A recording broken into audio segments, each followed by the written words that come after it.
I've just made a video on lucid dreaming and the different types of lucid dreaming and how to kind of keep yourself in your dreams. Today, I also felt very compelled to maybe share a few dreams. And so this one was by far the most intense dream I've ever had in my life. I actually dreamt this probably in 2011, 2012. So this is over a decade ago, and I remember it in detail still to this day. I have had past life regression since then and was so compelled to find out what the heck this dream meant and why I had it and why it was so intense. And I will share a little bit about that. If you know me, hi, my name's Christy. I don't even know if I said that. If you know me, you know that I can have I'm pretty wacky. But this is like maybe my wackiest. And I've never shared this. I've shared it online. I had like a blog a million years ago, Blogspot blog about sharing dreams. And it still exists. So if you don't believe me, I will post a link to that blog I wrote who knows when. It was such a long time ago. I actually pulled pictures from the internet and went by a pseudonym? I don't even know how to say that. Zelda Zayul Zel the Dreamer.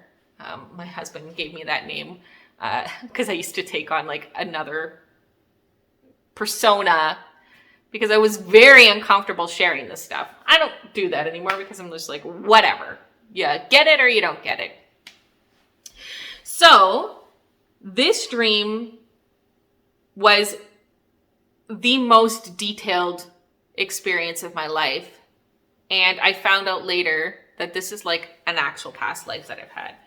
So in a dream, I am a 14-year-old girl. And I live in a mountain. It was all carved out. It was like almost like ants living in an anthill kind of thing. It was very, very similar to that. I and everyone around me was human. So it wasn't like I was some other being, like other race of beings or anything like that. And the lights on the wall, there was like sconces all along the wall, and they were just lit by some sort of glowing energy. And I remember that's how my dream started. I was just walking down the wall and I could see like carvings in the wall and everything was very smooth and the rock was red like the red rocks in Sedona, you know. And I actually went to Sedona. I was so called to go to Sedona afterwards because that's what these rocks look like. And I had never been there at the time, but as soon as I saw that, I was like, holy smokes, that's literally the color of these rocks. Of these walls. And it was very comfortable. I didn't feel claustrophobic or anything like that. I felt very at home and at peace. And everybody sort of wore similar style garments. It wasn't like everybody was like how we are today, where it was very individualized and people wanted to express themselves with their clothes necessarily. It wasn't necessary. And I remember walking by, there was like this sort of cafe on a corner and with glass, and the glass was sort of different from our glass, where it was like that old school glass that you'd see sometimes in like old buildings that were kind of like ripply sort of poured looking glass where you could see through it, but it was not clear like we have today. And that was kind of what the glass looked like on the other side. And I could see people in this cafe and they were all sitting around these tables, and the tables were like literally built out of the floor, like little pedestal tables that were built right out of the floor. And when I woke, I'm like, how is that possible? Why? You would never move your tables. I don't know. Anyway, that's what they looked like. And there were people sitting in chairs around this table and everyone was having a good time. And I'm wandering and I start to become more aware of myself. Now, I'm not lucid in this dream. This is like an experience I'm just having. I'm very much this person. Like I feel very much I'm living this life.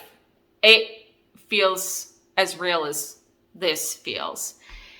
And I got to kind of know myself in that moment, you know, once I walked down the hall, and I'm like kind of bored. I'm bored with life. I'm bored. I'm bored. I want more, and I don't know why. I feel like there's more to life, and I'm not happy. I'm not unhappy necessarily, but I just feel very bored. And the people who lived together, they were all very peaceful. There wasn't like any type of crime. There was nothing like that. It was a foreign concept to us. We all very much lived in harmony. It doesn't mean that people were, didn't get in arguments and things like that, but it just wasn't, there was no greed. Everybody shared everything. There was no money, but there was a very, very, very, very high level of technology, like extremely high level of technology, which doesn't seem logically to make sense in this setting, but there was. So what I was doing is I was walking and I'm going home, and I decide to veer off path. Now this part gets a little hazy because it has been over a decade, so I might be misremembering the order of things, but that's okay. And I go home, and as I walk home, it's like apartment style homes.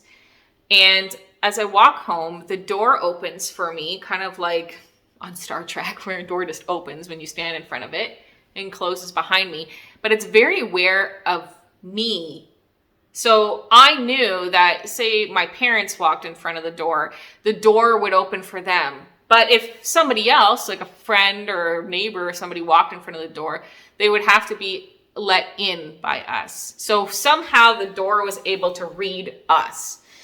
So I walk in, and in there, it looked very futuristic. It wasn't like out in the hallway where everything was like all red rock walls and stuff like that. It looked like a really brightly colored, futuristic looking apartment. And it had all the things that apartment would have, like a kitchen and a dining room and whatever.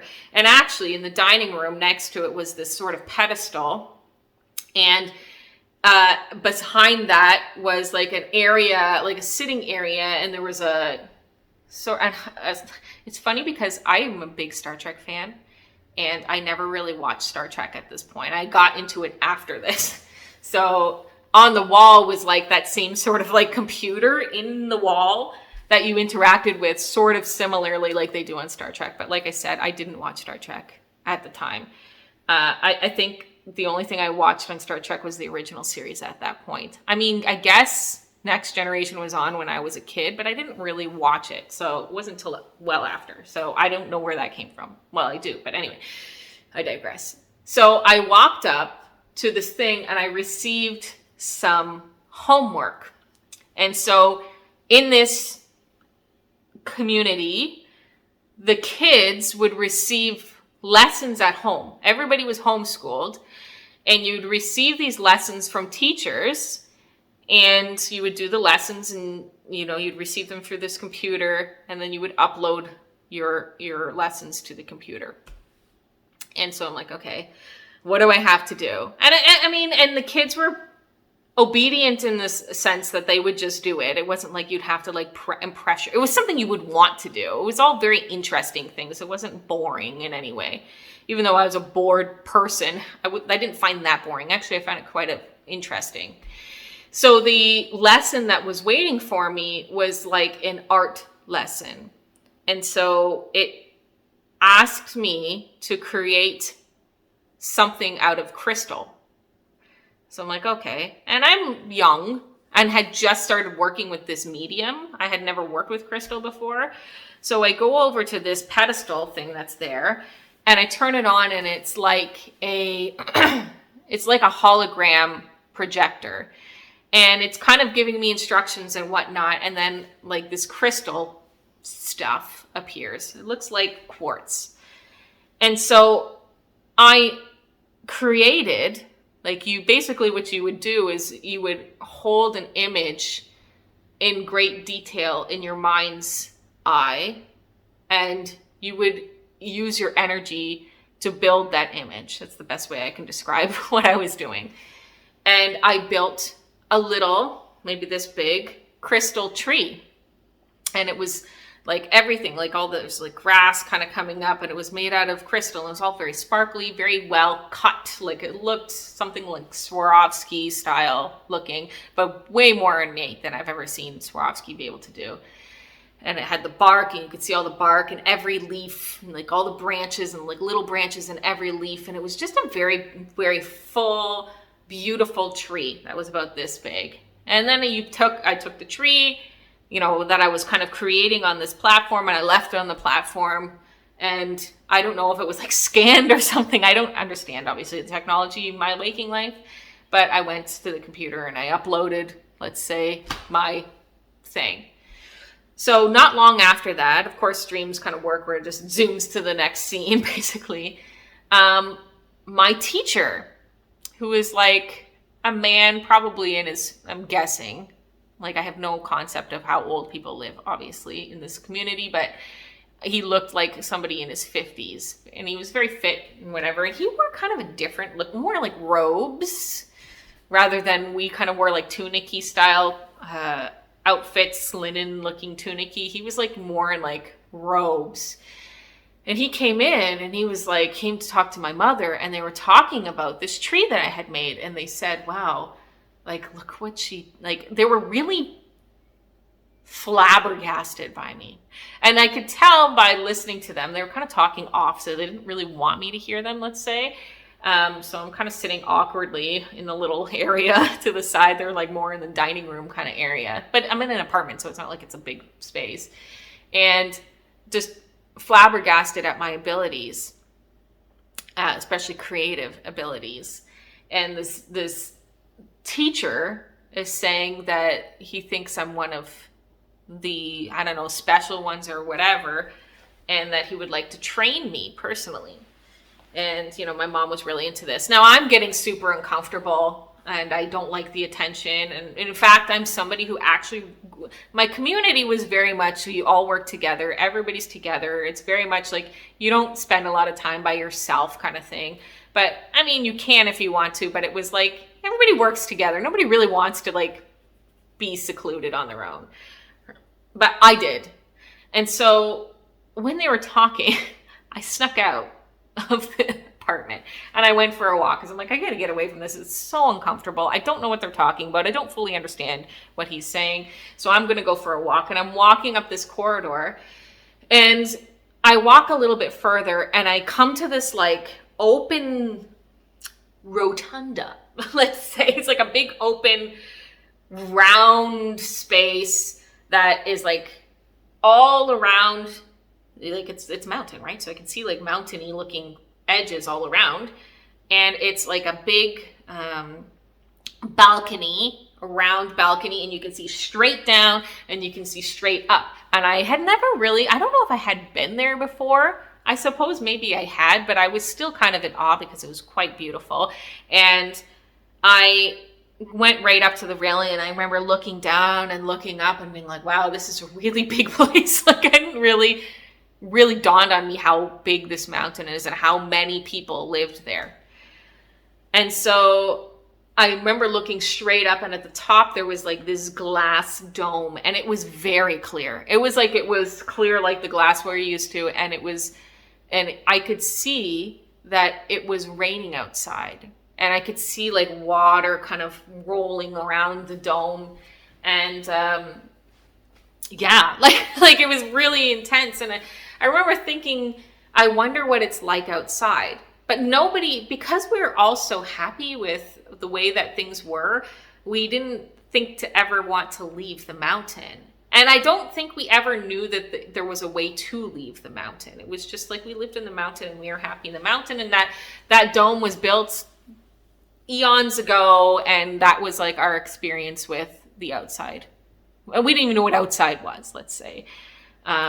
We knew sunlight, we knew rain, we knew like weather, but we didn't know anything besides what we could see in the dome. So I walk around to the other side, and I noticed that there's like this hall that I never really noticed before. I don't know if it was just not open, but it happened to have been open. So I go down this hall and I keep walking, and as I'm walking, everything starts changing. Like the look of my space starts changing.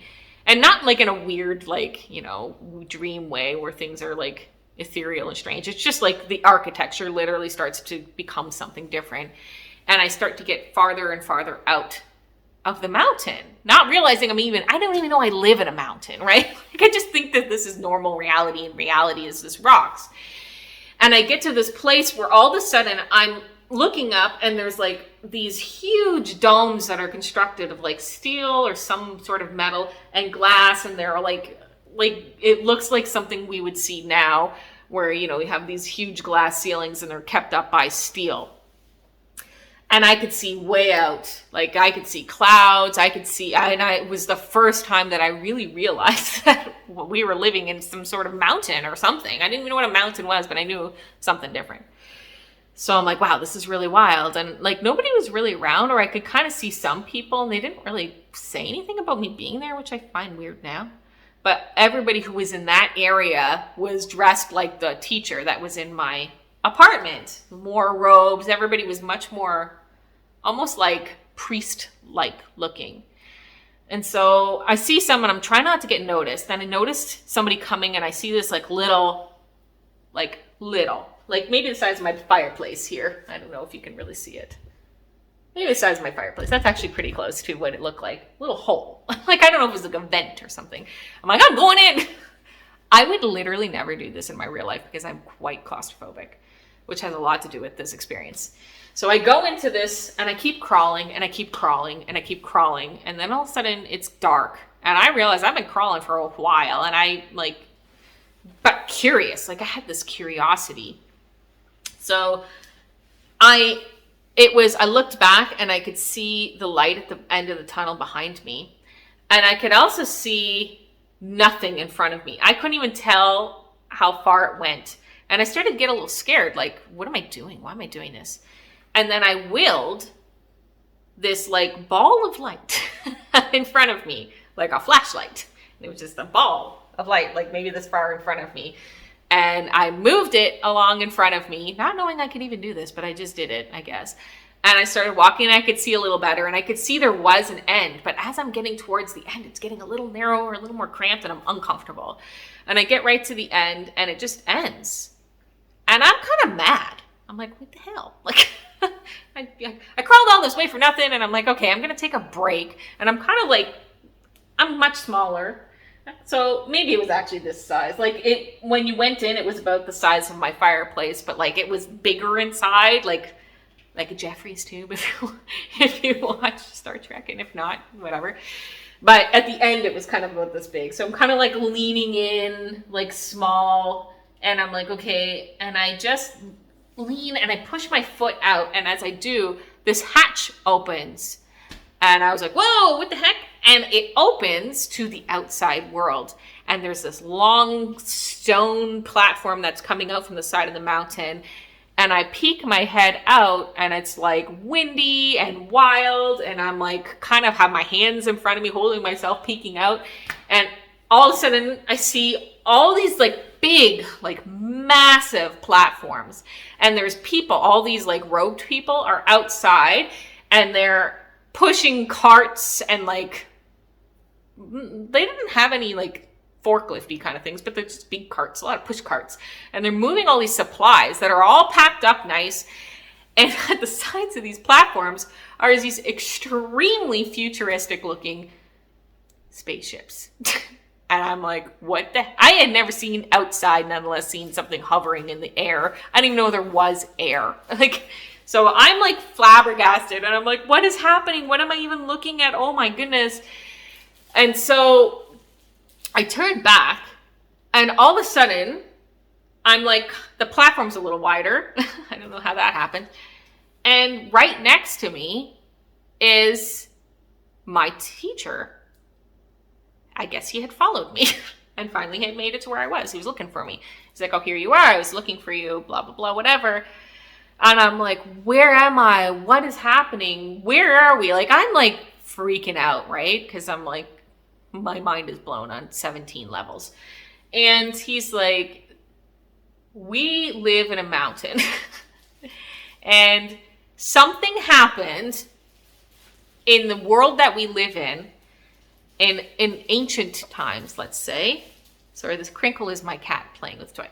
And we were taken, our ancestors decided that we were going to get away from what was happening on the outside because there was war and there was all kinds of bad things happening. Lots of really bad things. And we just wanted to live a very harmonious, peaceful lifestyle. So we brought some of our technology in, but it was really about creating this harmony. And we started creating the structure that is inside the mountain. So we live in this mountain, and we've lived in this mountain for centuries. And the food that we get and the supplies we get are given to us by a group of people called the guardians. And the guardians don't live in the mountain. They've never lived in the mountain. But they're like a special group of people that feel like they're caretakers, and so they take care of us. And I don't know what we gave them in return, to be honest. We must have given them something in return, but they took care of us. And that's what I witnessed, is that these people were bringing in supplies for us. And it was weird because in that moment I realized that I had never considered where all of our food came from, or like things that we required, because there was no way to grow food, at least that I could see. And we had like food, like not just like, vegetables and stuff. Like we had like meats and like packaged food like we have now, like things that came in packaging. So it never dawned on me, like cans of soup kind of thing. You know what I mean? It never dawned on me that would come from somewhere else, but it did. So I was like, wow, this is really wild. I don't understand. And he's like, you're very different. And I am too. We have an ability, like a telepathic ability. All of us do. And like every single person that lives in the mountain. But certain people have like an exceptional ability, and they're chosen once they reach adulthood and asked and invited to become part of this priest class. And the priest class are the teachers, and you know them as the teachers. And I suppose the adults must have all known this, right? Because like some of them would choose not to do it as well. And their main job was to like obviously impart knowledge, but also to maintain the frequency of the mountain. That the harmony that we experience is because that's people's job, to help maintain the harmony in the mountain. And usually they don't really choose children. They don't focus on children, but every once in a while a child has special gifts and special abilities, and so they want to like help them develop early, like as if these abilities usually don't come online until you're an adult, like in a way that you're capable of using them. But for some reason my abilities had just come on early, and so he had talked to my mother about doing additional training, and I was so excited because I was bored, right? So I wanted to do more. And so I was given this like gift basically that I would be able to train, and he asked me if I would be interested in that. And also that like that wasn't me having to make the decision to join them either, but like I had the ability because I was young, and it wasn't like I was the only one that this ever happened to, but I had a special gift, especially with creativity, and that they would love to help me develop that more. And then, when I'm old enough, I can make the choice of whether I wanted to join them. And I'm like, I want to join you. I was so excited. I'm like, this is so amazing. And that was it. Like, I literally woke up from that. And this has been a little bit of a long video. But after that, like waking up for that, it was so real. I mean, it was as real as me sitting here on my fireplace. Like, it was so real. And I woke up and I was so sad. Like, there was a depth of like depression that came over me that day that I had not felt, because that I wasn't sure I would ever be able to experience that again. Like, I never knew if I'd ever be able to be that person again or know her again. And I felt so much like she was such an important part of who I was, and that I was bored, and that I didn't have the abilities that I wanted. And I felt powerful as her and as myself, especially at that time. I was really struggling I felt it was so hard. It was such a hard thing to happen. And it changed me dramatically from that point on. So a few years later, like I said, I actually have done 2 past life regression hypnosis sessions and 3 QHHT and BQH. I can't remember how many of each. So QHHT is quantum healing hypnosis technique. Is like the Dolores Cannon technique, and BQH is beyond quantum healing, and that's like people who are part of her group of teachers had evolved the technique a little bit beyond what she had done, but both of them are amazing. So in one of my past life regressions, I asked specifically about this dream because it was such an intense, it was so intense. And the past life regression was specifically, I was dealing with a lot of problems with fibromyalgia at the time. And so it was like attempting to heal by going into past lives and seeing where I might have had injuries in the places that I was struggling with. And so in this particular one, I went back to this life and I was shocked. Like, I'm telling you, I was shocked to be there. This is years later, at least 4-5 years later. And I was shocked to be there, but I wasn't a little girl, well, you know, a teenager at the time anymore, like a tween. I was a woman, like probably around the age that I was when I went, which was maybe 30 or whatever. Or maybe 32 or 3, or whatever, mid 30s. And something had happened and the harmony was gone in the mountain, and whatever was happening on the outside of the earth or wherever I was, I'd say earth because it's the planet, I know, had spilled into the mountain. They had been found out. So basically I was part of this priest class, and my job was to stick behind it because these guardians had come back and they were loading people onto these ships and taking them away to safety because the mountain was crumbling. Like something had happened outside that made our mountain unlivable. And so in that moment, I was in that circular rotunda. I don't know what the heck. I don't even know what a rotunda is. That's just the first word that comes up to my mind.